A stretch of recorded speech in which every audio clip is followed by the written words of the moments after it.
বাংলাদেশের বাইরে পৃথিবীর বিভিন্ন প্রান্তে যে যেখান থেকে চ্যানেলে দেখছেন আপনাদের সকলকে সাদর আমন্ত্রণ তৃতীয় মাত্রা দেখবার জন্যে। 2026-এর ফেব্রুয়ারির নির্বাচনের পরে নতুন সরকার এবং তার মাস দেড়েক হতে চলল বয়স। এর মধ্যে নানা সংকটের আশঙ্কা অনেকেই করছিলেন, রাজনৈতিক সংকট, অর্থনৈতিক সংকট, কিন্তু সবচেয়ে বড় সংকট হয়ে দাঁড়িয়েছে সেটা হচ্ছে যে জ্বালানির সংকট, এবং এটা সূত্র ধরে বিদ্যুতের সংকট নিয়ে অনেকে আশঙ্কা প্রকাশ করছেন, এবং এর প্রধান কারণ হচ্ছে যে মধ্যপ্রাচ্যের যুদ্ধাবস্থা। এই সংকট নিয়ে সরকারের একটা ভাষ্য যে সেই অর্থে সংকট নেই, এই সংকট কাটিয়ে উঠবার জন্য তাদের চেষ্টা অব্যাহত আছে এবং সেটা সমাধান তারা করতে পারবেন। প্যানিক তৈরি না করবার জন্য অনুরোধ করছেন, একই সঙ্গে কিছু কিছু কৃচ্ছতা সাধনের কথা বলছেন। কিন্তু অনেকেই বলছেন যে দৃশ্য আমরা বিভিন্ন জায়গায় দেখছি তাতে সংকটটা আসলে আছে এবং সংকটটা আরও তীব্র হতে পারে।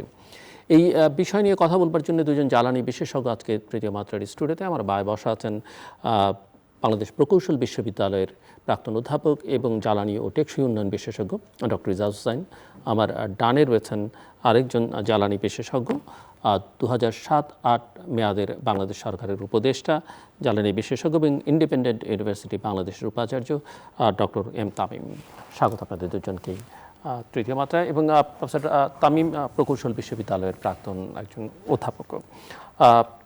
প্রফেসর ডক্টর ইজাজ, আপনার কাছ থেকে একটু শুনতে চাই যে সংকট কি আছে না নেই, আসলে কোন জায়গায় দাঁড়িয়ে বাংলাদেশ?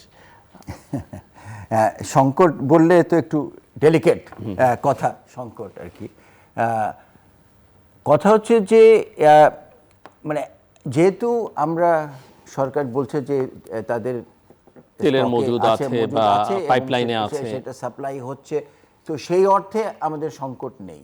কিন্তু একটা সংকট তো হয়েই আছে, সেটা হচ্ছে দাম বেড়ে গেছে, অনেক বেড়ে গেছে, এবং এই দামটা ম্যানেজ করতে হবে।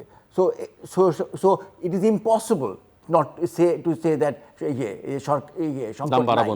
সংকট নাই। তো সংকট তো অ্যাবসলিউটলি দেয়ার, দামের সংকট। সাপ্লাই যে সংকটটা আছে এইটাটা এখন আপনি যেভাবে দেখেন, কারণ সাধারণভাবে আমি যদি দেখি যে পেট্রোল পাম্পে এরকম ভিড় হচ্ছে, লোকদের সাফারিং হচ্ছে, সো ওইটাকে আমি যদি আমাদের এই জ্বালানি কিংবা তেলের সংকট নাও বলি, ইটস এ সংকট, সাপ্লাই চেইন প্রবলেম সংকট। হ্যাঁ, যেমন অনেককে আমি বলছি আমাকে এগুলো জিজ্ঞেস করেন না, কারণ I M A energy analyst or energy specialist, I am not a supply chain logistics specialist. এবং আমি এমনও বলেছি যে বিপিসির যারা প্রাক্তন আছে, যারা এইসব ভালো বোঝে, তাদের কাছ থেকে নেন। হ্যাঁ, ইভেন পাম্প ওনার অ্যাসোসিয়েশনের যারা ডিল করে। কারণ জিনিসটা হয়েছে কি, আপনি যদি দেখেন যে এমন একটা ফিউলে যে ক্রাইসিসটা এখন আমরা দেখছি, যেটার মজুদ তো আছেই দেশে, কিন্তু এটা এবং দেশেই একটা ভালো অংশ দেশেই প্রডিউসড হয়। যেটা হয় না সেটা হচ্ছে ডিজেল। হ্যাঁ, ডিজেলটা আমরা মোটামুটি 100% ইম্পোর্ট করতে হয়, ওইটাও কিছুটা পাই, কিন্তু খুব কম। এবং ডিজেলের কনজামশন আমাদের দেশে হলো 4 মিলিয়ন টন, আর এটা হচ্ছে লেস দ্যান 1 মিলিয়ন টন, এবং একই পেট্রোল পাম্প থেকেই কিন্তু ডিস্ট্রিবিউটেড হচ্ছে। তো আমি 4 মিলিয়ন টনের একটা জিনিস আমি ডিস্ট্রিবিউট করে দিতে পারছি, আর 1 মিলিয়ন টনের আমি আটকে গেলাম। তবে তো সেইখানে যেটা হয় যে আমাকে খুব ভালো করে দেখতে হবে যে জিনিসটা কি হয়েছে। তো আপনি যদি আমাকে বলেন যে ওখানে সংকট আছে নাকি, ইয়েস, আমরা সবাই দেখতে পাচ্ছি, হ্যাঁ, যে ওখানে ওইটা। সো এই যে ডিস্ট্রিবিউশনটা একটা হচ্ছে কি, আমি যেটা লক্ষ্য করলাম, মোটর সাইকেল যে রাইডার, এটা যে একটা ডিমান্ড, এটা ক্যাটেগরি, এটা 3 বছরে এইটা একটা হিউজ ডিমান্ডে হয়ে গেছে। সেই প্রপোর্শনে আর এটাকে ম্যানেজ করার আমাদের ক্যাপাবিলিটি জাস্ট টাই ছিল। কারণ আমি যখনই তেল নিতাম, আমি দেখতাম যে মোটর সাইকেলদের একটা লাইন আছে, এবং মাঝে মাঝে এই লাইনটা বেশ বড় দেখতাম, দীর্ঘ দেখতাম। এবং আমি ওরাও বলেছে যে আমরা তো অভ্যস্ত যে 20 মিনিট থেকে আধা ঘন্টা, হ্যাঁ, বলে সেটা এখন 1 ঘন্টায় হোক, ইভেন 2 ঘন্টাও ওরা সহ্য করতে রাজি আছে। কিন্তু এখন যেটা হয়ে গেছে, অনেকক্ষণ অপেক্ষা করার পরেও লাইনেও অনেকক্ষণ থাকতে হচ্ছে। তো এটা একটা মানে তাদের ইয়ে। তো এইখানে সরকার এই মুহূর্তে যেটা হয়েছে, এই যেটা বলছে প্যানিকের কারণে, এইটা আপনি এখন খুব সহজে এটাকে একটা যেটাকে বলে স্টেডি স্টেটে আনতে পারবেন না। হ্যাঁ, আপনি যদি অনেক দেনও এখন, যেটা আপনি সব কনজিউমড হয়ে যাবে, তারা নিয়ে স্টোর করার একটা প্রবণতা সেটা তো কিছু কিছু ধরাও পড়লো রয়েছে। হ্যাঁ, এটা যদি মানে আমি যদি তাদেরকে সামহাউ তাদেরকে বোঝাতে পারতাম যে আপনারা ডোন্ট ওয়ারি, হ্যাঁ, অনেক সময় হয় অনেক কিছু নিয়ে তো, হ্যাঁ, আমাদের তো সবখানে এরকম হয়ে যায় যে একটা কি বলে অনেক লোক চলে আসে, তাদেরকে ম্যানেজ করা ডিফিকাল্ট হয়ে যায় একসাথে, হ্যাঁ, তো ওইটাই এখানে মেইন প্রবলেম হয়েছে। কিন্তু আমি যেটা বলবো, আমাদের ম্যাথামেটিক্যাল একটা থিওরি আছে, ফ্লো। ধরেন একটা রাস্তায় গাড়ি যাচ্ছে, হ্যাঁ, এবং প্রত্যেক দিনই যায় এরকম অনেক গাড়ি যায়, কিন্তু কখনোই জ্যাম হয় না। হঠাৎ দেখলেন একদিন অনেক জ্যাম, তখন আপনি ওয়াই কী হলো এটা, তখন আপনি দেখবেন যে সেদিন বৃষ্টি আরম্ভ হয়েছে। সো আমাদের ফ্লোর, এটা বলি যে ফ্লোর যে ডাইনামিক্স আছে, যেসব প্যারামিটার, সেগুলোর মধ্যে একটা দুইটা জিনিস, হ্যাঁ, পরিবর্তন হয়ে খারাপের দিকে গেছে, হ্যাঁ। সো বৃষ্টির দিন তো জ্যাম হয়, আমরা জানি, হ্যাঁ, কোনো কারণ নাই কিন্তু হয়, রাইট। কিন্তু বৃষ্টির জন্য রাস্তা একটু পিছলা হয়, তারপরে লোকজন টিয়ে করে, এইরকম কারণ জ্যাম হয়েছে। এখানেও যেটা হয়েছে, এই যে প্রত্যেকটা জিনিস আমি যদি স্টাডি করি এখানে, যে আমি এই তেলটা ডিপো থেকে আসছে, তারপরে দেওয়া হচ্ছে, হ্যাঁ, প্রত্যেকটা জায়গায় একটা একটা করে যদি আপনি দেখেন, সবগুলিকে স্ট্যাক আপ করেন, and you will get a problem. এবং আমাদের, আমি মনে করি প্রফেসর তামিম, একটু আপনি আমাদেরকে বলবেন যে আপনার চোখে সংকটের মাত্রাটা কতখানি, এবং একই সঙ্গে আমি একটু বুঝতে চাই, যুদ্ধের কারণ তো অবশ্যই, কিন্তু এর বাইরে আমাদের অভ্যন্তরীণ কোনো নীতিগত দুর্বলতা আছে কিনা, যে কারণে এই সংকট, এই যুদ্ধের কারণে যে সংকট, সেটাকে আমরা অ্যাভয়েড করতে পারলাম কিনা বা পারছি না। আমার প্রথম বক্তব্য হচ্ছে যে দেখুন, সংকটটা শুধু বাংলাদেশে না, সারা পৃথিবী জুড়ে কম বেশি ঠিক এই ধরনের সংকট। পাম্পে লাইন, বিভিন্ন পাম্পে তেল পাওয়া যাচ্ছে না, কম্বোডিয়া, লাওস, এমনকি অস্ট্রেলিয়াতেও ঘটছে, শ্রীলঙ্কায় ঘটছে, ভারতের কিছু রাজ্যে ঘটেছে। এদিকে নর্থ কোরিয়া, জাপান ডবল দামে বিক্রি হচ্ছে, ওখানে সংকট হয়নি সরবরাহে, কিন্তু মূল্য বেড়ে গেছে। সারা বিশ্বের 20% তেল সরবরাহ বন্ধ হয়ে গেছে। 100 মিলিয়ন ব্যারেল আমাদের তেলের ব্যবহার ছিল, 100 থেকে 103-104 মিলিয়ন ব্যারেল, সেখানে প্রায় 20 মিলিয়ন ব্যারেল সাপ্লাই থেকে চলে গেছে। তেলের চাহিদাটা, আমরা যেটা ইকোনমিক্সের ভাষায় বলে ইনইলাস্টিক, অর্থাৎ দাম যতই বাড়ুক চাহিদার কমতি কিন্তু হবে না কখনো, বেশি দামেও চাহিদা কমতি হবে না। তার প্রেক্ষিতে যেটা হচ্ছে, বিশ্বব্যাপী প্রফেসর ইজাজ যেটা বললেন যে দাম বেড়ে যাচ্ছে দিনে দিনে। আমাদের তো দ্বিগুণ দামে এখন ডিজেল কিনতে হচ্ছে, যেটা 100 টাকায় কিনতাম সেটা এখন 200 টাকায় কিনতে হচ্ছে।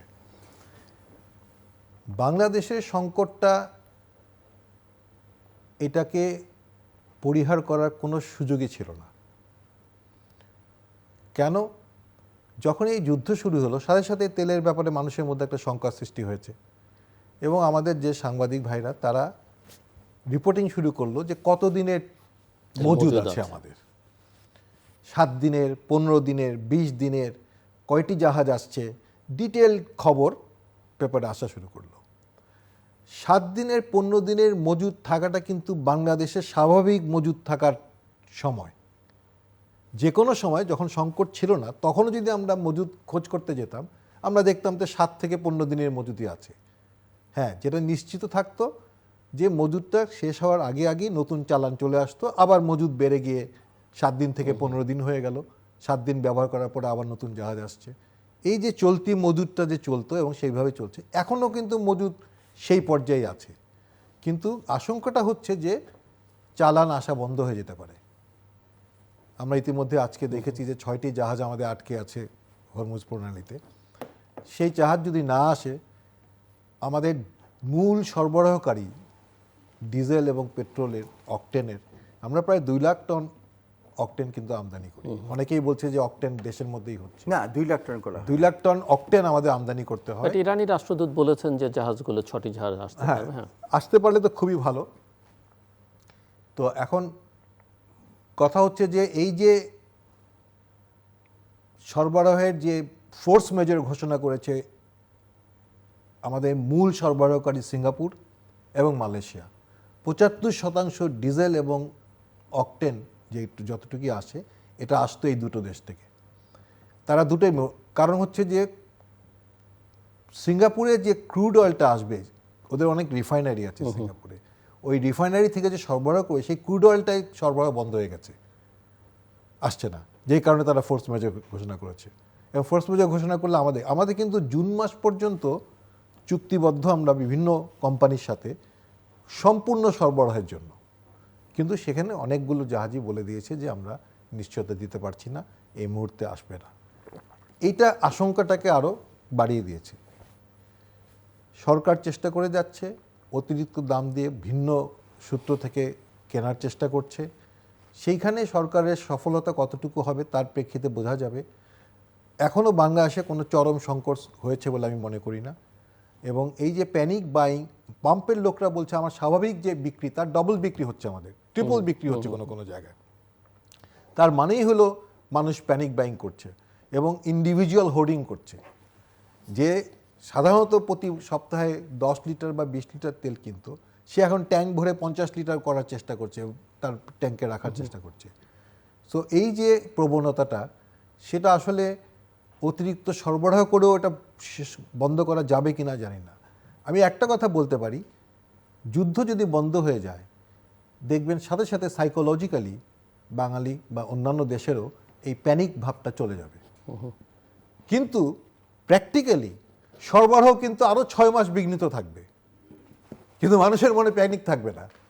যুদ্ধ নাই, যুদ্ধ চিন্তাটাই মানুষের মধ্যে প্যানিক সৃষ্টি করেছে। এমনিতে প্রাইস অ্যাডজাস্টমেন্ট নিয়ে তো বাংলাদেশ তো অধিকাংশ সময় ভর্তুকি দেবার চেষ্টা করছে, সরকার বাড়াবে না সেই অর্থে, যেটা হয়েছে এখানে আপনার মতামত? বিপিসি কিন্তু 2022 সালটা বাদ দিলে মিনিমাম 3000 কোটি টাকা প্রফিট করেছে প্রতি বছর মিনিমাম। কোনো কোনো বছর 4000 5000ও করেছে লাস্ট সেভারাল ইয়ার্সে। এই টাকাটা সরকার বিপিসির কাছ থেকে নিয়ে নিয়েছে। প্রথমত তেলটা আমাদের একটা সার্ভিস, বিপিসি কিন্তু একটা utility service kind of thing. তাদের কোনো প্রফিট করার কথা না, তাদের অ্যাট কস্ট আমাদেরকে এটা সরবরাহ করার কথা, কিন্তু তারা প্রফিট করেছে। সেই প্রফিটটা যদি তারা হোল্ড করতো, তাহলে আজকে তাদের হাতে কম করে হলো 30-40 হাজার কোটি টাকা থাকার কথা।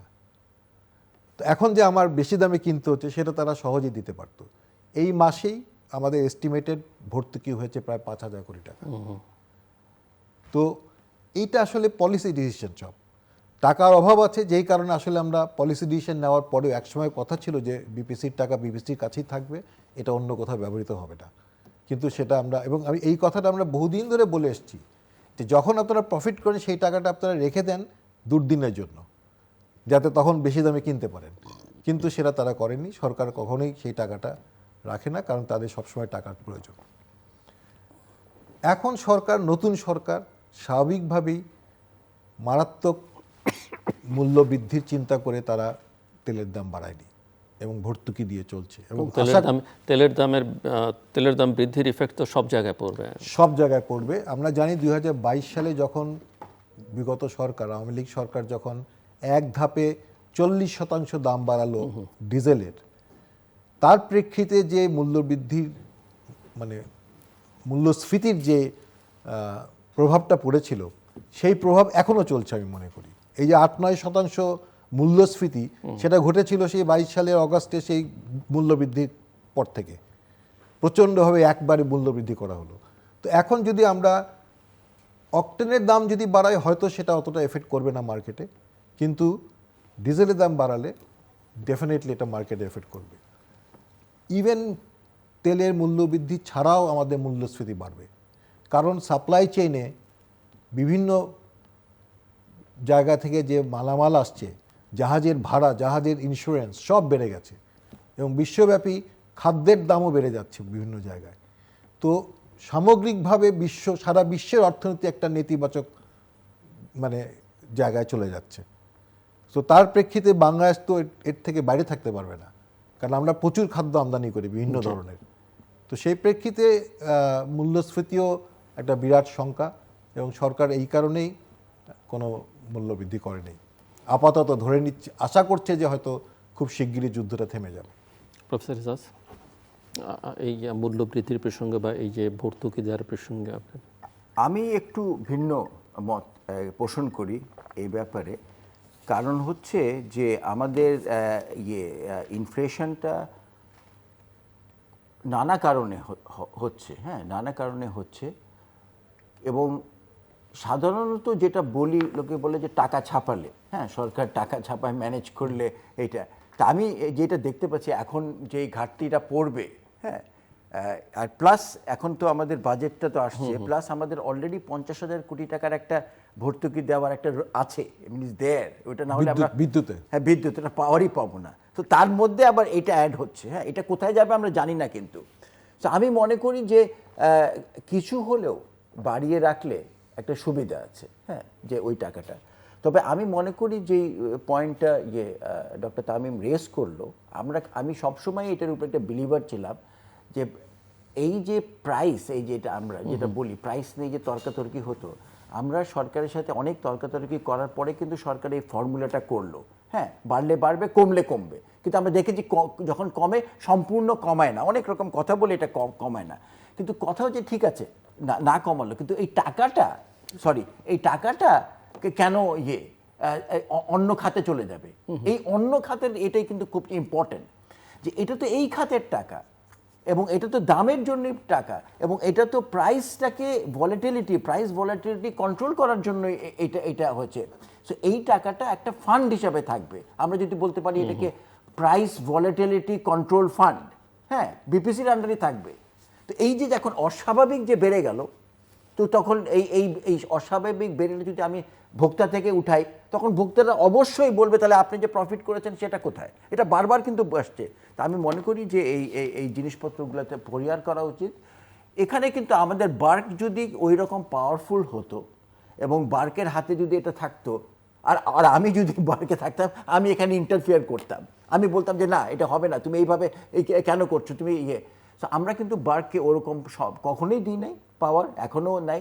এবং এই তেলের ব্যাপারে কিন্তু ওদের একটু ঘোলাসে আছে, যে ওদের আদৌ কোনো ইয়ে নেই, কিন্তু এলপিজিটা কিন্তু করছে। ভেরি ইন্টারেস্টিং, আজকেই বোধহয় এলপিজির প্রাইসটা ডিক্লেয়ার হবে, হ্যাঁ এবং এটা কিন্তু আন্তর্জাতিক মানের সাথে হবে, এবং এটা যে কোন জায়গায় যাবে আমি জানি না। আই এম ভেরি কিউরিয়াস যে এলপিজিটাকে কোথায় নিবে। আমার হিসাবে তো 2,000 টাকার মতো হয়ে যাওয়ার কথা বোধ হয়, অ্যাটলিস্ট 500 টাকার মতো বাড়ার কথা, উইচ উইল বি, তাহলে তো একটা হইচইও হতে পারে, হ্যাঁ। তো এই যে হইচই হওয়ার প্রবলেমটা ট্যাকল করার জন্য, যেমনি আপনি যদি এখন যেটা সরকার যেটা বলেছে সেই প্রাইসে যদি আপনি সমন্বয় করতেন, তাহলে ডিজেলের দাম তো আপনাকে 180 টাকা করতে হতো, ঠিক না? তো এটা কি সম্ভব? Is it possible? তাহলে সরকার কি করলো? সরকার দেখলে না কিছুই বাড়ানোর দরকার নেই, আমরা চুপ করে থাকি। আবার আরেকটা কথা উঠেছিল, এই যে যারা হোল্ড করে রেখেছে, এরা তো দৌড় দিয়ে এসে প্রফিট করার জন্য এগুলাকে করবে, আর ওদেরকে এটাও শুনেছি যে ওদেরকে থামাবার জন্য যারা হোল্ড করে রেখেছে তাদেরকে মানে বোকা বানাবার জন্য এইটা আর বাড়ানো হলো না, তাহলে এখন তাদেরকে 1 মাস হোল্ড করতে হবে, করতে হবে। তো নানাবিধ এরকম কথা। বাট আমার যেটা হচ্ছে যে আমি প্রিফার করি প্রাইসে কোনো ইন্টারফিয়ার না করার, হ্যাঁ, এবং প্রাইসটাকে মোটামুটি একই জায়গায় রাখার জন্য যত রকম মেকানিজম আমরা যেটা ডিসকাস করলাম ওইগুলা ব্যবহার করা উচিত এই প্রাইসের ব্যাপারে। বাট জ্বালানির আলোচনা যখন করছি, এর সঙ্গে বিদ্যুতের একটা সম্পর্ক আছে, বা আমাদের ফার্টিলাইজারের এক ধরনের, আমি একটা স্ট্র্যাটেজি, আচ্ছা হ্যাঁ বলতে পারবো, হ্যাঁ শিওর। না ওই যে বলেছেন যে কিছু করা যায় নাকি, অ্যাকচুয়ালি কিছু করা যায়। কারণ দেখেন আমি এতগুলো কান্ট্রির কথা শুনছি, কিন্তু জাপানের কথা কিন্তু কেউ বলছে না। ওয়াই জাপানের কথা কেন কেউ বলছে না? Because Japan has what is called a strategic reserve. এই যে আমরা যে মজুদটার কথা বললো ডক্টর তামিম, এটা কিন্তু অপারেশনাল মজুদ। আমি তো একেবারে জিরো রাখতে পারি না, আসছে যাচ্ছে, এটা ওইটাই আমাদের ছিল, আমাদের কোনো রিজার্ভ, ওটা কিন্তু রিজার্ভ না, ওটা there is something called a strategic reserve। এবং ইউরোপ এবং এই যে প্রাইসটাকে আরও বেড়ে যেতে পারতো, প্রাইসটাকে কন্ট্রোল করেছে আইএ 400 মিলিয়ন ব্যারেলস ওরা এখানে করেছে, রিলিজ করেছে তার প্রাইস কন্ট্রোল করার জন্য। তো জাপানের স্ট্র্যাটেজিক রিজার্ভ যেটা বলে 200 to 220 days, কারণ ওরা তো 100% একটা ডেভেলপড কান্ট্রি 100% ডিপেন্ডেন্ট, সো ওরা কোনো রিস্ক নিতে চায় না, ওদের এটা সবসময় রাখা থাকে স্ট্র্যাটেজিক রিজার্ভ। হ্যাঁ, আমাদের নাই। এই স্ট্র্যাটেজিক রিজার্ভের ব্যাপারে আমরা সবাই অনেকবার কথা বলেছি, অনেকবার। কখন বলেছি? ইউক্রেন রাশিয়া ওয়ারের জন্য। দেখেন ইউক্রেন রাশিয়া ওয়ারে কিন্তু এই যে সাপ্লাই ডিসরাপশনটা ছিল না, it was the price disruption, price shock. এখানে আমি আপনাকে একটু থামাই, সেটা হচ্ছে যে স্ট্র্যাটেজিক রিজার্ভ ইজ ইম্পর্টেন্ট, থাকলে খুব ভালো। অসুবিধা হয়ে যাচ্ছে যে গরিব দেশে স্ট্র্যাটেজিক রিজার্ভ রাখা একটা বিরাট হ্যাঁ, বাট ওইটার ব্যাপারে আমার কিছু অর্থনৈতিক পয়েন্টস সমস্যা। আছে। হ্যাঁ, ওটা আমরা যদি আমাদের মতো দেশ দেখি, খুব কম দেশে এই আছে, খুব কম দেশে আছে। স্ট্র্যাটেজিক রিজার্ভ আছে। এবং সেটা ভারতের মতো দেশে টেকনিক্যাল ইস্যুস না আর্থিক সামর্থ্যের অভাব? আর্থিক সামর্থ্যের অভাব। আমি আমি বলবো এটা মাইন্ডসেট। I will explain. আসি আপনার কাছে, আপনার বলতে সুবিধা হবে। লেটস সে 100,000 লিটার, আমি একটা জাস্ট উদাহরণ দিচ্ছি, 1 লক্ষ লিটার তেল আমি রিজার্ভ করে রাখলাম। এটা তো একটা দাম আছে। 1 লক্ষ টাকার তেলের যে টাকাটা, সেটা কিন্তু আমার আটকে আছে এই তেলের মধ্যে। আমি বলছি যে কোনো অবস্থাতেই রানিং অবস্থায় আমি এটা ধরবো না, এটা it will be remain there fix. কোনো ক্রাইসিস হলে তখন আমি এটাকে বের করব, আবার যখন দাম কমে আসবে তখন এটাকে আমি আবার ভরে রাখবো। এটাই হচ্ছে স্ট্র্যাটেজিক রিজার্ভের মূল উদ্দেশ্য। There is a cost of keeping that inventory. এই যে ইনভেন্টরিটা আমি রাখবো, তার একটা কস্ট আছে। 1 নম্বর হলো আমাকে স্টোরেজ তৈরি করতে হবে, এবং সেই স্টোরেজটা কে অপারেট করবে? জাপানে যেটা আছে, জাপানে প্রাইভেট পাবলিক বোথ টুগেদার, তারা একসাথে করে। প্রাইভেট সেক্টর আছে, প্রাইভেট সেক্টরের সাথে চুক্তি আছে সরকারের। এই যে এত টাকার তেল তারা ধরে রাখছে, সেটার জন্য তাদেরকে কিন্তু মাসে মাসে তাদেরকে টাকা দেওয়া হয়, একটা সার্টেন কস্ট অফ দ্যাট ইয়ে। তো সেই টাকাটা মেনটেন করে আমরা একটা বড় ধরনের বড় বিপর্যয়ের জন্য নিজেদেরকে প্রস্তুত রাখা যেতে পারে। এখন সেটার পরিমাণটা কতটুকু, সেটা হচ্ছে ব্যাপার। আমি কি 15 দিনের জন্য রাখবো, 1 মাসের জন্য রাখবো, 2 মাসের যদি রিজার্ভ করতে চাই, আমার বিপুল পরিমাণ টাকা আটকে থাকবে এই স্ট্র্যাটেজিক রিজার্ভের জন্য। তো it is not an easy task. এটা থাকলে খুবই ভালো, কোনো সন্দেহ নাই। জি, আপনার আমি এটা ওইটাই আর কি। আমাকেও এটা তো উত্তর দিতে হবে, কারণ আমি যেহেতু প্রপোজ করছি। ফর এক্সাম্পল, আপনি ধরেন ডিজেলের, হ্যাঁ, ওখানে তো 200 ডেজ। আমি যদি ডিজেলের বাংলাদেশে আমার যদি ধরেন 6 মাসের আমি যদি বলি, আমি একটা রিজার্ভ রাখবো 6 মাসের, দ্যাট ইজ 2 মিলিয়ন টান। 2 মিলিয়ন টান আমাকে রাখতে হবে, কি বলে, $2 বিলিয়ন আমাকে ওখানে ফেলে রাখতে হবে। এখানে আমি যেটা বলতে চাচ্ছি, আমাদের তো রিজার্ভ আছে না একটা, হোয়াট এভার ইট, 20 বলেন 30 বলেন, $30 বিলিয়ন রিজার্ভ আছে। And this reserve is in dollars and is sitting in some bank, okay. আর গোল্ড রিজার্ভসও আছে আমাদের কিছু, whatever it sitting somewhere all that. আমি যদি এইটাকে এক যে লিকুইড গোল্ড হিসাবে বলে না, লিকুইড গোল্ড, এই তেলকে আমি লিকুইড গোল্ড হিসাবে যদি চিন্তা করি, তাহলে আমার ওইটা লিকুইড গোল্ড হিসাবে স্টোরড আছে। তো ওটা আছে, ইটস ট্রু দ্যাট আমি ওটা ইউজ করতে পারছি না। কিন্তু আমি যদি এটাকে চিন্তা করি, আমার যে রিজার্ভস যেটা ডলারে আছে, গোল্ডে আছে, ওইটার মতোই এটা লিকুইড গোল্ড, তাহলে কিন্তু আর অসুবিধা হয় না। তাহলে কিন্তু আমার যেটা অপারেশনাল টাকা থেকে নিতে হচ্ছে না, আমার যেটা রেখে দিয়েছি, তো instead of keeping it in dollars, I am keeping in oil. কিন্তু সেটা তো আপনি সবসময় ব্যবহার করতে পারেন। লিকুইডিটি একটা বিরাট issue। আমি আরেকটু বলি, দেখেন কেন এটার ব্যাপারে আমি খুব কনভিন্সড ইজ দ্যাট এটা যে স্টক পাইল, তো এটাকে তো ভরতে হবে আপনার। আমি কখন ভরবো এটা? আমি যখন ভরবো, যখন ধরেন তেলের দাম $60, ওকে, সবচেয়ে কম ওই যে এসছে, তখন আমি এটাকে করবো, ভরবো। ভরে গেলাম, আমি $60 পড়ে রইলো, রাইট, ফিন্ডেল। আমি এটা ড্র ডাউন করবো কখন? ধরেন আমার প্রায় আপনি দেখেন 60 থেকে 80 এটা ফ্লাকচুয়েট করেছে।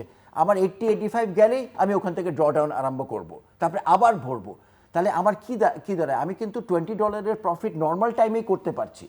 আমার কিন্তু এটা এই বিপদের জন্য ওয়েট করতে হয় না, এরকম বিপদ।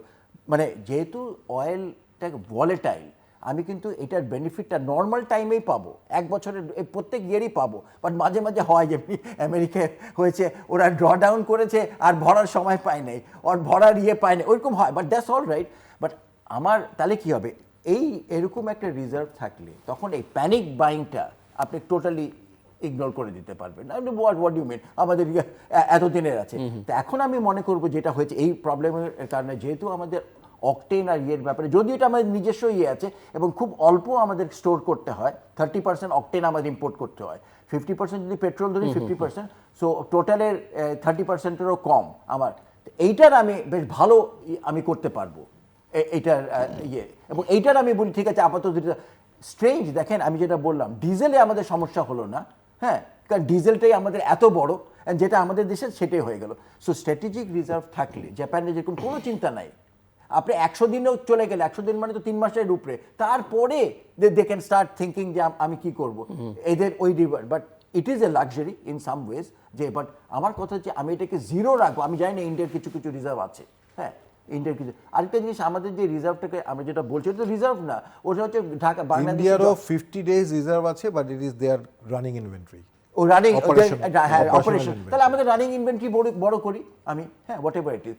আরেক তো এগুলো তো এই যে ট্যাঙ্কগুলো, ডিজেলের ট্যাঙ্ক তো কিছুই না, আমাদের নিজস্ব চেয়ে করতে পারি, অবশ্যই জায়গার ব্যাপার আছে, হু উইল লুক আফটার, এসব কথা আছে। বাট আমরা এখন যে ধাক্কাটা খেলাম, এখানে দুইটা ধাক্কা, একটা হলো প্রাইসের ধাক্কা, আর আরেকটা হচ্ছে এই যে ইয়েটা ম্যানেজ করতে পারছি না। আমার মনে হয় যে এই যে ম্যানেজটা যে ফেল করলাম, এই ডক্টর তামিম বললো, আমারও সেটা গিয়ে এটা কিন্তু ওভারনাইট ইজিলি এটা সলভ হয়ে যাবে না, লোকরা এত সহজে করবে না থামলেও। তো এটা যেটা ডক্টর তামিম বলেছেন, 6 মাস পর্যন্ত এটা যখন একবার হয়েছে, অন্য অনেক কারণেই হতে পারে। সো আমি মনে করি সরকারের অ্যাটলিস্ট এইটা ম্যানেজ করার জন্য, also I would say that এই পুরো জিনিসটাকে, চেইনটাকে ভালো স্টাডি করুক। এই যে নতুন একটা রাইডার ক্যাটেগরি হয়েছে, ওদেরকে অন্য কোনোভাবে দেওয়া যায় নাকি, কারণ ওদের দেখেন, ওদের তো জীবিকা এটা, হ্যাঁ না। অন্যরা যেরকম যাচ্ছে, আমি গেলাম না, আমি রিক্সায় গেলাম, হ্যাঁ আমি হেঁটে গেলাম, আমি মেট্রো রেলে গেলাম, হ্যাঁ ওই, কিন্তু এদের তো ব্যবসা, এটা একটা বিরাট ক্যাটেগরি অফ নিউ ইউজার এসে গেছে। আমি যেটা বলছিলাম যে অয়েল নিয়ে কথা বলছি, কিন্তু সামনে সামার এবং একই সঙ্গে কৃষি মৌসুম, সো পাওয়ার, ফার্টিলাইজার এগুলোর ক্রাইসিস নিয়ে অনেক আতঙ্কিত। আপনি একটু ফার্টিলাইজার ফ্যাক্টরিগুলো তো বাংলাদেশের সব বন্ধ হয়ে গেছে। আমি একটা ম্যাপ দেখছিলাম, পুরো এই আমাদের সাবকন্টিনেন্ট সহ অন্যান্য অনেক দেশেই ফার্টিলাইজার ফ্যাক্টরি, ভারতের যতগুলো ফার্টিলাইজার ফ্যাক্টরি আছে সবগুলো পার্শিয়াল চলছে। পাকিস্তানের সব ফার্টিলাইজার ফ্যাক্টরি বন্ধ হয়ে গেছে, বাংলাদেশের সব ফার্টিলাইজার ফ্যাক্টরি বন্ধ হয়ে গেছে। অর্থাৎ গ্যাস সরবরাহের ব্যাপারে যে আমাদের যে শঙ্কা, সেই শঙ্কা থেকে আমরা ফার্টিলাইজার আপাতত বন্ধ করে রেখেছি। ফার্টিলাইজারের একটা বড় যোগানদাতা কিন্তু মধ্যপ্রাচ্য, যেই কারণে সারা বিশ্বে ফার্টিলাইজারের একটা ঘাটতি দেখা দেবে, নিশ্চিতভাবে ঘাটতি দেখা দেবে। ইন্ডিয়ায় তো মোদি এটা বলেছে, ওদের পার্লামেন্টে ডিসকাস হয়েছে, ওদের শর্টেজ হচ্ছে এলপিজি আর fertiliser, they are worried about that. হ্যাঁ, এলপিজি ওদের চুলার মানে রান্নার যে সেটা, আমাদেরও এলপিজি সমস্যা হতে পারে। এখন পর্যন্ত ঠিক আছে, কারণ আমাদের একটা এলপিজি সমস্যা ঈদের আগে রোজার আগে হয়েছিল, যেটাকে ওভারকাম করতে গিয়ে বেশ কিছু অতিরিক্ত আমরা আমদানি করেছি, যে কারণে হয়তো এই মুহূর্তে আমাদের পাইপলাইনও আছে কিছু, তো সেটাও দেখতে হবে। কারণ এখন ওইখানেও স্টোরেজ, ওখানেও আমার সাজেশন স্টোরেজ বিপিসি ইভেন এলএনজিরও আমাদের স্টোরেজ লাগবে। হ্যাঁ, লাগবে। কারণ এলএনজির যে ডিস্টারবেন্স, সেটা আরো কমন, যুদ্ধ লাগতে হয় না, তাছাড়াও আমাদের অনেক আর আমাদের তো $5-10 এদিক ওদিক হলে পারি না আমরা কিনতে, সেটাও আছে। প্লাস আমাদের যে এফএসআরও গুলি আছে, যে কোনো একটা যদি কোনো মেইনটেন্যান্সের কারণে 15 দিন বন্ধ থাকে, তাহলে 15 দিন 500 মিলিয়ন কমে যাচ্ছে। 2500 মিলিয়ন থেকে 500 মিলিয়ন কমে গেলে মারাত্মক সংকট সৃষ্টি হবে। সেটা হয়েছে দু একবার। বিদ্যুৎ উৎপাদনের জন্য আমাদের যেটা হয়েছে, এই মুহূর্তে আমাদের 7,000-7,500 মেগাওয়াট কয়লা ভিত্তিক বিদ্যুৎ উৎপাদন ক্ষমতা আছে। আমরা ভারত থেকে 1400 আনছি, আদানি থেকে 1160 আনছি ওদের এক্সচেঞ্জ থেকে। সো সব মিলিয়ে এখানে প্রায় 10,000-এর কাছাকাছি আছে। গ্যাস থেকে আমরা প্রায় 5,000 করে উৎপাদন করছিলাম। আর বেশি যখন প্রয়োজন, তখন আমরা তেল থেকে 2,000 থেকে 4,000 মেগাওয়াট উৎপাদন করছিলাম। সো আমাদের টোটাল উৎপাদন ক্ষমতা, আমদানি এবং উৎপাদন সহ যদি সর্বোচ্চ তেলে কয়লা করতে পারি, কয়লা সাধারণত আমরা 5,000-এর উপরে কখনো করতে পারি না। তো সেই অর্থে আমাদের অ্যাকচুয়াল উৎপাদন ক্ষমতা, সর্বোচ্চ উৎপাদন তো আমাদের 16,500 হয়েছে, রেকর্ড যেটা। চাহিদা কিন্তু আমাদের 17,000-18,000। গত বছর আমরা খুবই ভাগ্যবান ছিলাম যে পুরো গ্রীষ্মকালটা খুব ঠান্ডা গেছে, সারাক্ষণ বৃষ্টির মধ্যে। মে মাসে বৃষ্টি শুরু হয়েছে, একবারে অক্টোবরে গিয়ে বৃষ্টি শেষ হয়েছে, যেই কারণে তাপমাত্রা ওইরকমভাবে উঠে নেয়। এটা এখন সম্পূর্ণ ডিপেন্ড করবে লোডশেডিং এবং আমাদের বিদ্যুৎ উৎপাদনের ক্ষমতার সেই লোডকে, মানে যে লোড হবে সেটা মিট করার ক্ষমতা ডিপেন্ড করবে ওয়েদারের উপরে। ওয়েদার যদি মাইল্ড হয়, তাহলে আমরা অল্প কিছু লোডশেডিং দিয়ে আমরা চলতে পারবো বলে আমি মনে করি, যদি আমি কয়লাভিত্তিক বিদ্যুৎটাকে পুরোপুরি ব্যবহার করতে পারি। 7,000 মেগাওয়াট না হলেও 6,500 মেগাওয়াট কয়লা আমি মনে করি 90%, 85% প্ল্যান্ট ক্যাপাসিটি, যেটা আমাদের কয়লার এক্সপেক্টেড প্ল্যান্ট ক্যাপাসিটি, সেই ক্যাপাসিটিতে চালাতে হবে। গ্যাসেরটা একটু রিস্কি। গ্যাসেরটা আমি বলতে পারবো না ঠিক কতটুকু যাবে, 5,000 জায়গায় 4,000 3,000। আমরা যদি 13-14,000 মেগাওয়াট মোটামুটি নিশ্চিত করতে পারি, তাহলে লোডশেডিং সহ আমরা হয়তো এই সিজনটা পার করে দিতে পারবো। লোডশেডিং হবে, এটা আমি মোটামুটি ধরে নিচ্ছি লোডশেডিং হবে। লোডশেডিং ছাড়া আমরা কোন মাত্রায় হবে সেটা একটা কোন মাত্রাটা ডিপেন্ড করবে ওয়েদার এবং সরবরাহ, তেল এবং গ্যাসের সরবরাহের উপরে। কারণ গ্যাস আনাটা কঠিন হয়ে যাচ্ছে, তাই না? আমরা যে So, আমরা কি আমদানি নির্ভরতা, তো আমদানি নির্ভর, কিন্তু সেটা তো সেটাকে পুরো সমস্যাটা তো আমদানি নির্ভরতার উপর। পুরো সমস্যাই আমদানি সেটাই নির্ভর বলছি আমি যে তো এখন আমদানি থেকে বেরোতে গেলে সেটা আবার দীর্ঘমেয়াদের ব্যাপার। তো দীর্ঘমেয়াদের ব্যাপার আমরা ক্রাইসিসের সময় যেগুলো প্রয়োজনীয় সেই কথাগুলো বলি, ক্রাইসিস চলে গেলে আমরা সহজ উপায় চলে যাই। আমাদের যে যেটাকে আমরা বলছি নবায়নযোগ্য জ্বালানি, অর্থাৎ সৌর বিদ্যুৎ মূলত, কারণ আমাদের নবায়নযোগ্য জ্বালানি কিন্তু বায়ু বিদ্যুৎ সম্ভাবনা খুব কম। একটি যেটা হয়েছে এটার পারফরমেন্স ওরকম আশাব্যঞ্জক কিছু না। তো আমাদের যাই সম্ভাবনা সেটা সৌরবিদ্যুতে আছে। তো সৌরবিদ্যুতে এই মুহূর্তে 1,000 মেগাওয়াট আমাদের গ্রিডে সংযুক্ত আছে। তো সেটা কিন্তু দিনের বেলায় আমাদেরকে বিদ্যুৎ দিচ্ছে এবং সেটা কাকে রিপ্লেস করছে? মূলত তেল ভিত্তিক বিদ্যুৎ উৎপাদনকে তারা রিপ্লেস করছে। এরপরও আমাদের 2,000-2,500 মেগাওয়াটের মতো তেল ভিত্তিক বিদ্যুৎ চলছে। সো আমরা খুব সহজেই 3,000 থেকে 4,000 মেগাওয়াট বিদ্যুৎ দিনের বেলা চালাতে পারি, যদি আমি ব্যাটারি ব্যবহার নাও করি। ব্যাটারি ব্যবহার না করলেও আমি দিনের বেলায় 6 থেকে 7 ঘন্টা বা আরেকটু বেশিও, কম ক্ষমতা কম কিন্তু আরেকটু বেশি, আমরা কিন্তু এই নবায়নযোগ্য সৌরবিদ্যুৎ দিয়ে চালাতে পারি। এটার ব্যাপারে অনেক কথা বলা হয়েছে, এটা আমরাও বেশ কয়েক বছর ধরে বলছি যে আমাদের এই করা দরকার। আমার কাছে মনে হয়েছে আমাদের অতীতের নেতৃত্বের কেউই নবায়নযোগ্য জ্বালানির ব্যাপারে তাদের কোনো আস্থা বা বিশ্বাস বা ছিল না, নেতৃত্বের ছিল না, কারণ এটা নেতৃত্বের উপর নির্ভরশীল কমপ্লিটলি। আমি যদি বিশ্বাস করি যে নবায়নযোগ্য জ্বালানির মাধ্যমেই আমার একটা সমাধান করতে হবে, তাহলে আমি মনে করি এটা খুব সহজেই সম্ভব। একটা সার্ভে করা, কোথায় কি ল্যান্ড আছে সরকারি, এবং আমরা এর আগে আমরা কি দেখেছি, গত 20 বছরে নবায়নযোগ্য জ্বালানি সম্পূর্ণ বেসরকারি খাতের উপরে রেখে দেওয়া হয়েছে। সরকারি উদ্যোগ বলতে গেলে কিছুই ছিল না। সরকারি উদ্যোগে খালি ফসিল ফুয়েল ভিত্তিক বিদ্যুৎ উৎপাদন কেন্দ্র হয়েছে। একটিও ছোটোখাটো 8 মেগাওয়াট 10 মেগাওয়াটের সোলার হয়েছে, তাও পিডিবি এবং অন্যান্য জায়গায় আরইবি থেকে করেছে কয়েকটা। বড় বড় দুটো হয়েছে, একটা 100 মেগাওয়াট, একটা 200 মেগাওয়াট, তিস্তা এবং এই সাউথে যেটা হয়েছে ওরিয়নের, এই দুটো হয়েছে বড় দুটো, আর বাকি সব 50 মেগাওয়াটের ছোট ছোট ছোট। তো বড়োর জন্য আমাদের যেটা সবচেয়ে বড় সমস্যা সেটা হলো জায়গার সমস্যা। এই জায়গা সরকারের হাতে আছে এবং সরকারের হাতে অনেক অধিগ্রহণকৃত জায়গা আছে, যেখানে ধরেন কয়লার জন্য এখন অ্যাবান্ডন হয়ে গেছে, কয়লা ভিত্তিক বিদ্যুৎ কেন্দ্র হবে না। রামপালের কথাই বলি, রামপালের 1320 মেগাওয়াটের দুটো বিদ্যুৎ কেন্দ্র হওয়ার কথা ছিল, দুটো ইউনিট, সেখানে একটি হয়েছে এবং আরেকটি হবে না বলে সিদ্ধান্ত হয়ে গেছে। জায়গা অধিগ্রহণ করা হয়েছে 800 একর, 800 একর, 1600 একর। 800 একর যেটার মধ্যে এখন আছে 1320 মেগাওয়াট, সেটাও সম্পূর্ণ ব্যবহার হচ্ছে না, আর বাকি 800 একর তো রয়েই গেছে। সেখানেই তো প্রায় 400 মেগাওয়াটের মতো সৌরবিদ্যুৎ করা সম্ভব। এখন এর সাথে চ্যালেঞ্জ যেটা, সেটা হলো যে জায়গা থাকলেই সৌরবিদ্যুৎ করলাম আর সেটাই আমি গ্রিডে দিতে পারবো, এটা কোনো নিশ্চয়তা নাই। কারণ গ্রিড কিন্তু সৌরবিদ্যুৎ সব জায়গা থেকে গ্রহণ করতে পারছে না, গ্রিড যে ব্যালেন্স করা। সো গ্রিড উন্নয়ন এবং সৌরবিদ্যুৎ এটা দুটো একসাথে করতে হবে এবং সেখানে প্রচুর পরিমাণ বিনিয়োগের প্রয়োজন আছে। সরকার যদি বিশ্বাস করে এবং সেটা উদ্যোগ নেয়, আমি মনে করি আগামী 3-4 বছরের মধ্যে 3,000 থেকে 4,000 মেগাওয়াট সৌরবিদ্যুৎ সংযুক্ত করা সম্ভব। ভবিষ্যতে আরও করা সম্ভব, এটা গ্রিড উন্নয়নের সাথে সাথে করা সম্ভব। এবং এটা তো ভ্যারিয়েবল, কোনোদিন বৃষ্টি হলে আমাদের সৌরবিদ্যুৎ বন্ধ হয়ে যাবে, তখন আমি কোথা থেকে সরবরাহ করব। এটা কিন্তু একটা কন্টিনজেন্সি প্ল্যান থাকতে হয়, প্রতিটা জায়গায় থাকে। ভ্যারিয়েবল লোড, ভ্যারিয়েবল না, এটা অনেক টেকনিক্যাল ইস্যু আছে সেগুলো। আরেকটি আমাদের জন্য অত্যন্ত গুরুত্বপূর্ণ হয়ে দাঁড়াবে ভবিষ্যতে, সেটা হলো আমাদের nuclear power plant. Nuclear power প্ল্যান্টের ফুয়েল লোডিং হওয়ার কথা ছিল অ্যাকচুয়ালি এই সপ্তাহে।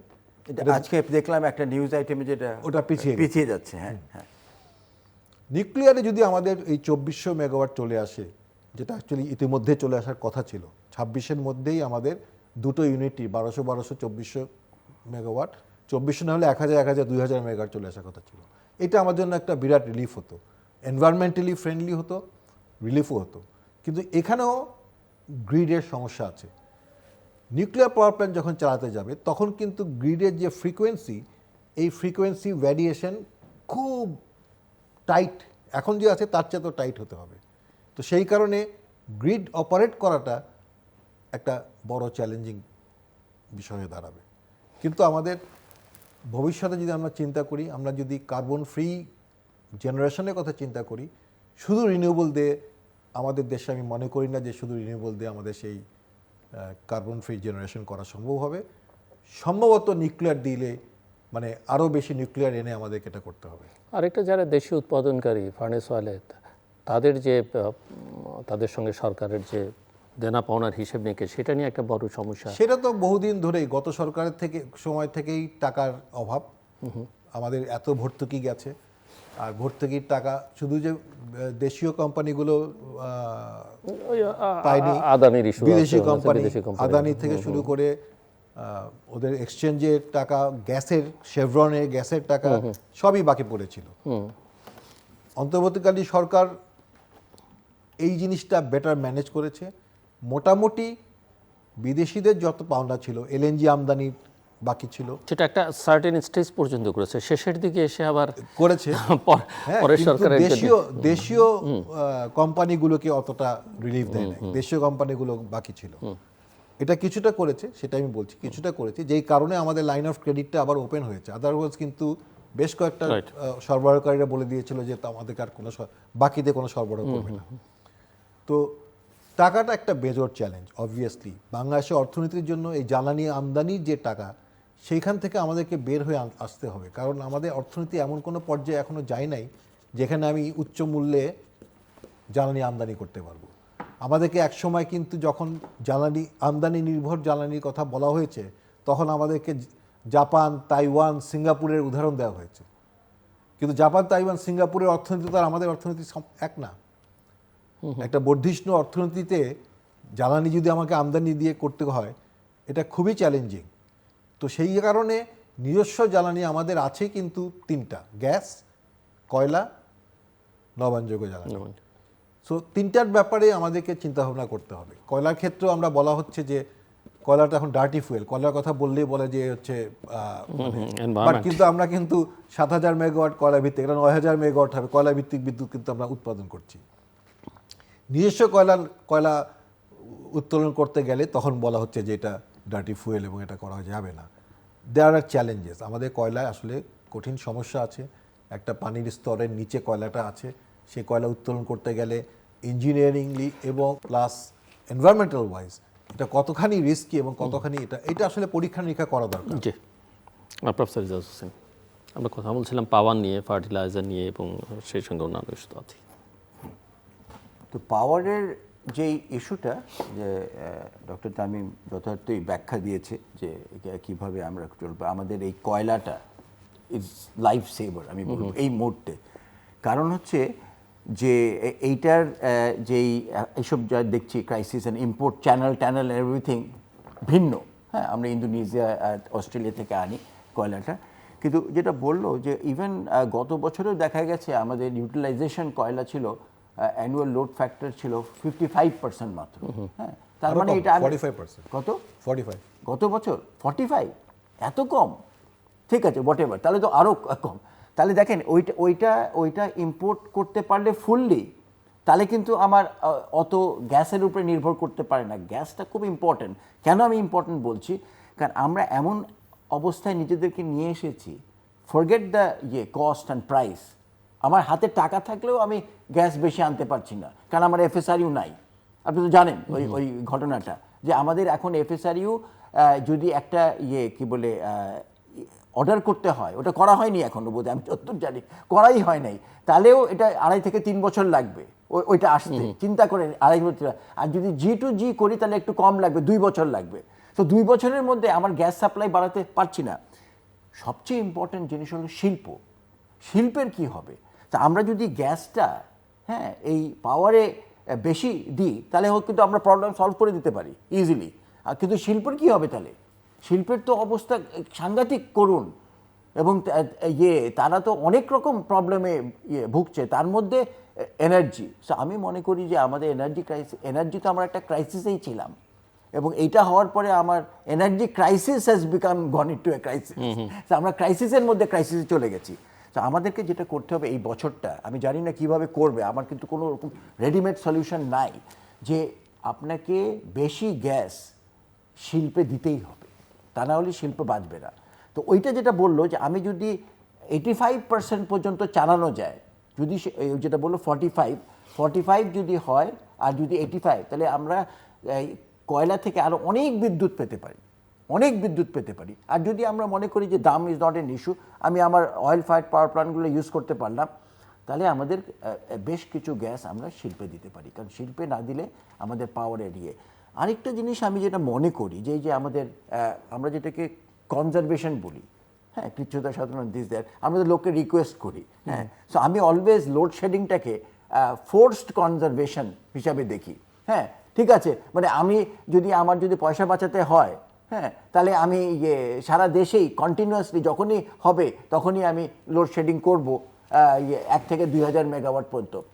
আপনি যদি 1 থেকে 2000 মেগাওয়াট ঠিক মতো ডিস্ট্রিবিউট করে দেন, তাহলে কিন্তু আমাদের দেশের লোকরা মোটামুটি অনেক কিছু সহ্য করে নেয়, ওরা কিন্তু সহ্য করে নেবে। কিন্তু যেটা হয় যে আপনি দেখবেন যে অনেক জায়গায় গ্রামে যাবেন 5 ঘন্টা 6 ঘন্টা বিদ্যুৎ নেই, কোনো ডিসিপ্লিন নাই, এবং অঙ্কেও কিন্তু মেলে না যে কেন ওখানে 5 ঘন্টা 6 ঘন্টা হবে, আর কি বলে যদি আমি এটা ইভেনলি ডিস্ট্রিবিউট করে, তাহলে ওই প্রবলেমটা আমাদেরকে সলভ করতে হবে।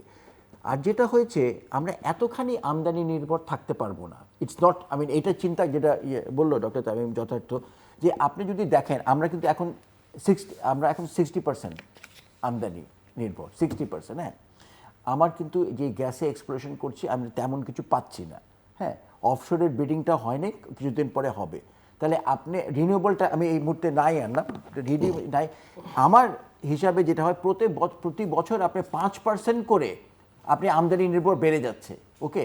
তাহলে আমার যদি আছে হাতে কত আছে, এই 40% যেটা আছে, এটা কিন্তু খুব সহজেই 8 থেকে 10 বছরের মধ্যে আমি 100% ইম্পোর্ট ডিপেন্ডেন্ট। 30 সালে আমি তো বছর 10 আগে বলেছিলাম 30-এর মধ্যে আমাদের 90%। হ্যাঁ, but you had said for power. আমি তো বলছি সবকিছু ওভারঅল তো আমরা আছি, ঠিক না, কারণ আমাদের দেশে তেল নাই, পরিবহন তো পুরোটাই, হ্যাঁ, আমাদের তেল নাই, কয়লা, এই যে কয়লাটা আমরা যে মাইন করছি না, হ্যাঁ, এই যেসব কথা বলে, এইটা এখন এই যে আমরা যে ক্রাইসিসে পড়লাম এবং অন্যান্য যেসব ক্রাইসিস আছে, কেউ যদি মানে ধীর স্থির শান্ত মাথায় দেশের কনটেক্সটে এটা চিন্তা করে, এটার যতখানি এটার নেগেটিভ পয়েন্টসগুলো আছে আমরা ওগুলাকে ইজিলি এটা দিয়ে ওভারকাম করতে পারি, এবং দেশের যে ফিউচারের জন্য এই কয়লাটা যে কতখানি ইম্পর্ট্যান্ট, হ্যাঁ, এটা কিন্তু জনগণদের, দেশের লোকদেরকে বোঝানো দরকার, বুঝিয়ে তারপরে এই মাইনিংটা আরম্ভ করা দরকার। ডক্টর আমি যথার্থই বলেছে যে আমরা এটাকে কখনো স্টাডি করিনি, আমরা খালি বিতর্কই করেছি। বিতর্ক করেছি তার কারণ হচ্ছে যারা এটাকে অপোজ করছে তারা তো আর কিছু শুনবে না, তো they just want to oppose, they just don't want coal mining, হ্যাঁ। কারণ ওনাদের সুবিধা হয়েছে এই যে ডুপোটিলা টিয়ে এগুলো, এইসব ওরা তো খুঁজেছেই, ওনারা কি সমস্যা আছে, কি সমস্যা দিয়ে আমরা থামিয়ে রাখতে পারবো, তো তারা এগুলোই ব্যবহার করে থামিয়ে রেখেছে। They are not interested in mining, হ্যাঁ।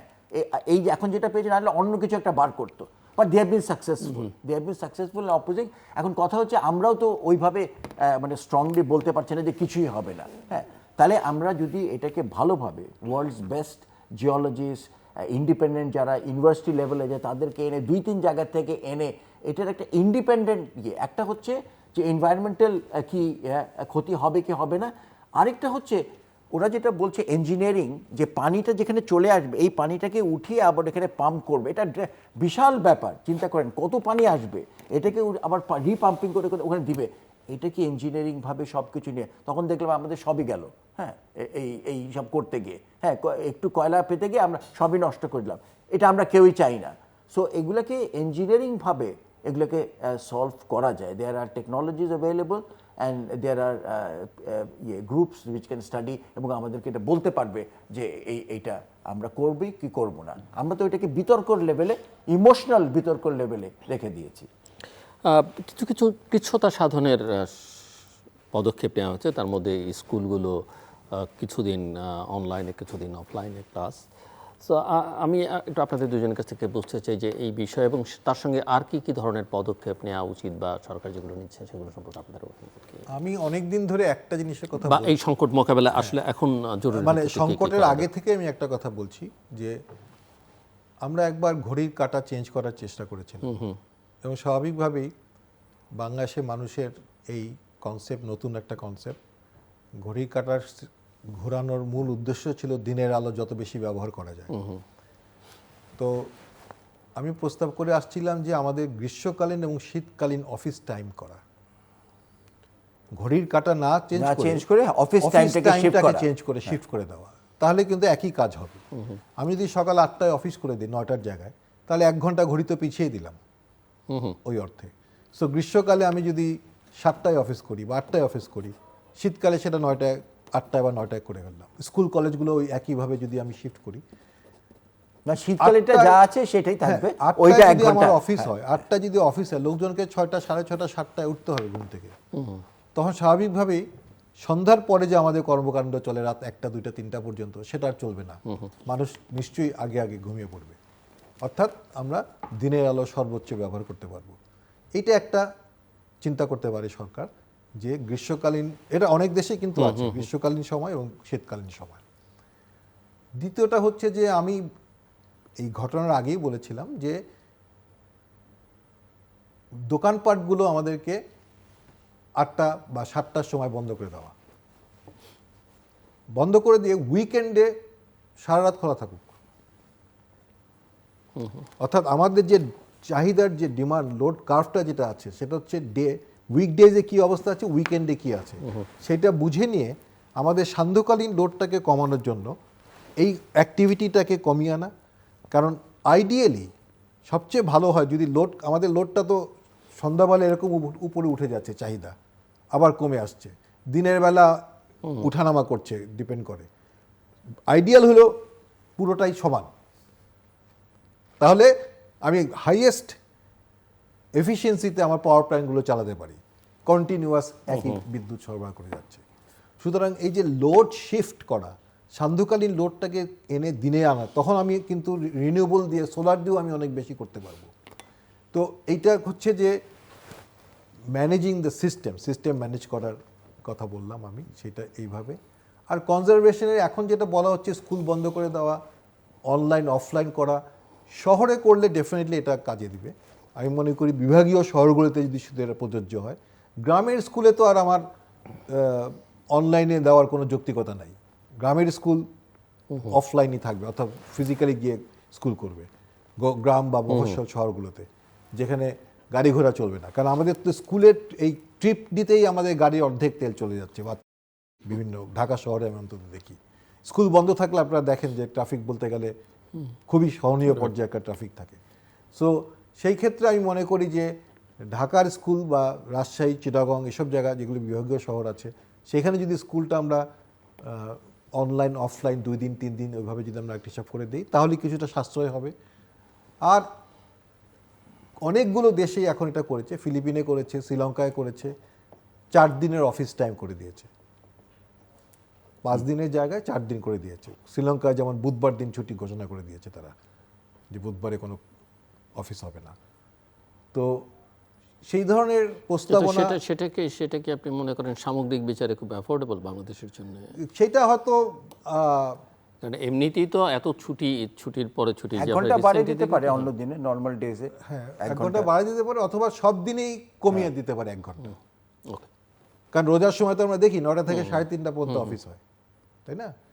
কিন্তু সেটা কমিয়ে দিয়ে আবার অন্যান্য অ্যাক্টিভিটি, অর্থাৎ গাড়ির মুভমেন্ট কিভাবে কমানো যায় সেটাই চিন্তা করতে হবে। আরও ড্রাস্টিক অ্যাকশন গেছে আরও কয়েকটা দেশ, সরকারি কর্মচারীদের গাড়ি ব্যবহার বন্ধ করে দেওয়া হয়েছে, তাদেরকে ফ্রি বাস দেওয়া হচ্ছে। শ্রীলঙ্কায় ওটা কমিয়ে দেওয়া হচ্ছে, ফ্রি বাস দেওয়া হচ্ছে, যে বাসে করে সবাই যাবে। প্রফেসর রিজাজ হোসেন? হ্যাঁ, আমি যেগুলো আমি কভার করেছি সেগুলো থাকো, আমি অন্যগুলো আর কিছু যেগুলো করা যেতে পারে। অনেক দেশে খুব সাকসেসফুল হয়েছে, দিল্লিতে হয়েছে, সিঙ্গাপুরে, even an odd number plate. হ্যাঁ, আমি নাম্বার প্লেট দেখে যেটা জোর বেজোর এইভাবে একদিন জোর চলবে বেজোর চলবে, তাহলে কিন্তু আপনি হাফ করে দিলেন, বসাই দিলেন। কে কীভাবে অফিসে যাবে তারা নিজেরাই চিন্তা করে দেখবে। বাট অড ইভেনের এটা কিন্তু অনেক জায়গায়, ইভেন অনেক জায়গায় বলে যে কার ফ্রি ডে, ওটাও করা যায়, অড ইভেন্ট দিয়ে করা যায়। এগুলা কিন্তু সাকসেসফুল হয়েছে অনেক জায়গায়। কনজেশন কন্ট্রোল, এটা আমি মনে করি সাংঘাতিক ইম্পর্টেন্ট। দেখেন, আমি মনে করি, আমি হিসাবে আমি প্রমাণ করতে পারবো না, কিন্তু আমি মনে করি ঢাকা শহরে আমি যে গাড়িতে তেল নিই তার অর্ধেকটা তেলই যায় হচ্ছে আমার জ্যামে। এবং জ্যামের কারণে আমি তো বেশিক্ষণ আইডল করছে গায়ে, আমি ঠিক জায়গায় যেতে পারছি না, সব কিছু মিলে সাংঘাতিক এটা। এবং আমি লক্ষ্য করেছি যে পুলিশ কিন্তু ঠিকমতো অনেক জায়গায় কন্ট্রোল করতে পারে না। যখনই মাঝে মাঝে খুব খারাপ সিচুয়েশন, ঈদের ওই রমজান টমজানে এবং অন্যান্য সময় তারা যখন এক্সট্রা ম্যান পাওয়ার দিয়ে দেয় ওখানে, ইভেন যে ছাত্ররা করেছিল, তখনই কিন্তু ভালো কন্ট্রোল হয়ে যায় জ্যামগুলা। হ্যাঁ, ওইগুলাও এখন করতে পারি যেহেতু আমরা এখানে গিয়ে দিয়ে। আর অনেক দেশে ইউরোপিয়ান ওয়াকিং, হাঁটা অ্যান্ড বাইকিং, এটা দেখেন আমাদের মতো দেশে বাইক নাই রাস্তায় আপনি দেখেছেন বাইক নাই, কিন্তু অবশ্যই ভেরি রিস্কি, যে ট্রাফিক সেখানে ভেরি রিস্কি, কিন্তু চালাতে পারে মাঝে মাঝে অনেকে চালাবার চেষ্টা করে কিন্তু পারে না। এটা আমি বলছি এনকারেজ করা, বাইকিং এর আর ওয়াকিং এর এটা এনকারেজ করা। রাস্তাঘাটে যেরকম হাঁটার এত কম ব্যবস্থা, সবচেয়ে বড় আমি যেটা সব দখল হয়ে আছে, হ্যাঁ দরকার, সবচেয়ে বড় যেটা আমি, বিকজ আমি আমার হোল ক্যারিয়ার এনার্জি এফিসিয়েন্সির উপরে বিল্ড হয়েছে, আমি এনার্জি এফিসিয়েন্সিটা প্রমোশনের কথা বলবো। আমি একটা এক্সাম্পল দিই, এক্সাম্পল তো অনেক আছে। আপনারা হয়তো দেখেছেন রিসেন্টলি এই ওয়ালটন এবং এরা একটা নতুন ফ্যান অ্যাডভার্টাইজ করছে, নাম হলো BLDC, হ্যাঁ, ব্লেডলেস ডিসি ফ্যান। এবং এইটা তারা বলছে ফ্যানটা কিন্তু অত্যন্ত সুন্দর, এটা রিমোট কন্ট্রোল থাকে এবং আপনি বিছানা থেকে যে কন্ট্রোল করতে পারেন, অনেক রকম ফিচার্স আছে, এটা ভেরি গুড, সাউন্ডও কম। এইটা ওরা বলছে 35 ওয়াট এখন যেটা দিচ্ছে, একদম অলমোস্ট গ্যারেন্টিড 35 ওয়াট। এবং স্ট্যান্ডার্ড আমাদের যে বাংলাদেশে ফ্যান আছে এগুলো হচ্ছে 75 থেকে 80 ওয়াটের। তাহলে দেখেন হাফ, এটা হাফের 120 ওয়াট অ্যাকচুয়ালি। ওগুলো তো খুবই খারাপ, যেগুলো ভালো বলছি আমি, যেগুলো আছে সেগুলাই 75। আচ্ছা, এইটাতে আমি আপনাদের হাফ করবে। এখন আরেকটা তথ্য দিই আপনাদেরকে, যে বাংলাদেশে ডিভাইস যেটা বলি আমরা, ইলেকট্রিসিটি কনজিউমিং ডিভাইস, যেরকম লাইটস আছে, রেফ্রিজারেটর আছে, হ্যাঁ, যেই ডিভাইসটা সবচেয়ে হাইয়েস্ট এনার্জি কনজাম্পশন করে সারা দেশে সবখানে ফ্যানস, এবং ডেটাও আছে আমাদের স্টাডিতে। এই ফ্যানগুলোই হচ্ছে সবচেয়ে বেশি এনার্জি কনজিউম করে, হ্যাঁ, কম্পেয়ার টু ডিফারেন্ট। আপনি যদি সবগুলো স্ট্যাক করেন কোনটা করে, তাহলে এইটা যদি আপনি কনজাম্পশনটাকে হাফ করতে পারেন, তাহলে হাফ তো এইভাবে করা যায় না। তো সরকারের কী হবে, you start promoting this things. হ্যাঁ, আর যেটা বলে যে এগুলোকে স্ট্যান্ডার্ডাইজ করে সরকার যদি বলে দেয়, যেরকম ডক্টর তামিম বলে 120 ওয়াটেরও, হ্যাঁ, ওগুলোকে তো ব্যান্ডই করে দেওয়া উচিত।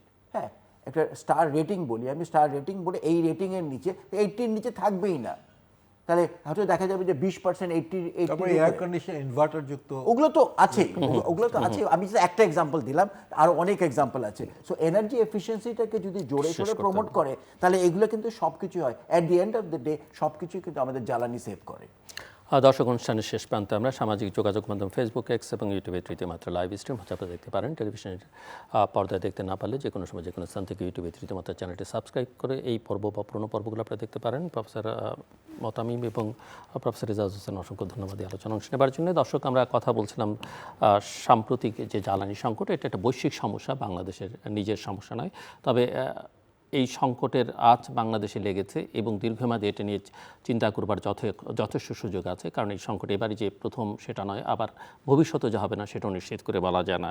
সো আমদানি নির্ভরতা এটা বাড়বে বলে ওনারা আশঙ্কা করছেন, কিন্তু এটাকে আসলে কমিয়ে আনার উপায় বের করা দরকার, এবং এর জন্য সব মিলিয়ে একটা ইন্ডিপেন্ডেন্ট স্টাডির কথা ওনারা বলছেন যে বাংলাদেশের জ্বালানি এই সংকট নিয়ে। অনেকগুলো ইস্যু ওনারা রেজ করেছেন, যেমন জ্বালানি খাতের টাকা অন্য খাতে সরকার ব্যবহার করে বা নিয়ে যায়, এখান থেকে সরকারকে বেরিয়ে আসতে হবে। এবং একই সঙ্গে ওনারা জ্বালানির জন্য নবায়নযোগ্য জ্বালানি এবং গ্যাস, এই জায়গাগুলোতে গ্যাসের এবং কয়লার উপরে জোর দেবার কথা বলেছেন। আমাদের ফার্টিলাইজার এবং এলএনজির স্টোরেজ বাড়াবার দিকে মনোযোগ দেবার কথা বলেছেন।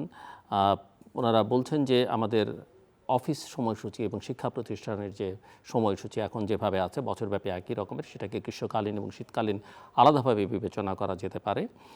ওনারা বলছেন যে আমাদের যানবাহন যে চলাচল সেটার উপরে এক ধরনের নিয়ন্ত্রণ বা ডিসিপ্লিনের মধ্যে নিয়ে আসা দরকার। একই সঙ্গে লোডশেডিং যেটা হয় সেটাও অনেক সময় ডিসিপ্লিন মেনে করা হয় না, এই জায়গায়ও মনোযোগ দেওয়া দরকার।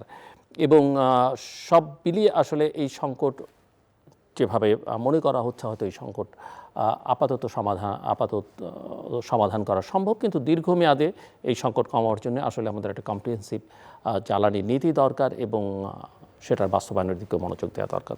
আমাদের সাথে থাকবার জন্য অসংখ্য ধন্যবাদ, আপনাদের সবার জন্য শুভকামনা।